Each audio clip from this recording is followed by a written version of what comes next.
Dr. Yasser Maghoob writes about cities the way a good tour guide talks, like the stones themselves have something urgent to say. Today, we are following one of those cities.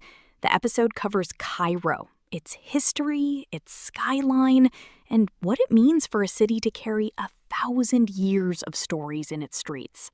Let's start with the city of 1,000 minarets. The Post frames Cairo not as a place on a map, but as an argument that a city can be a living archive where past and present occupy the same street corner simultaneously. The grandfather in the story makes that case directly. He tells Lila, قد تجد مسجداً عمره 800 عام وبجواره متجراً يستخدم أحدث التقنيات. You might find an 800-year-old mosque right next to a shop using the latest technology.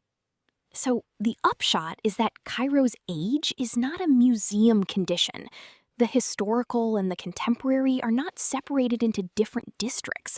They are literally adjacent, sharing walls. The story earns that point through Lila's eyes. She arrives by train, sees the minarets rising against the sky, and asks the obvious question: why do they call it the city of 1,000 minarets? The grandfather's answer is precise. Each minaret represents a different era of construction, centuries of mosque building layered into the skyline until the minarets themselves became the city's silhouette. Then they climb the walls of the Citadel of Saladin, and from up there, Cairo looks like a sea with no visible shore. Houses, minarets, towers in every direction. That vantage point is doing real argumentative work. The grandfather tells Lila she can see from there how the city grew across eras, from a small settlement to the capital of states and empires, to one of the largest cities on Earth. And the Post lands its thesis through Lila herself. She says Cairo is كتاب ضخم وكل شعر فيه صفحة وكل مئذنة فصل وكل حجر يحفظ ذكرى. A vast book, every street a page, every minaret a chapter, every stone a preserved memory.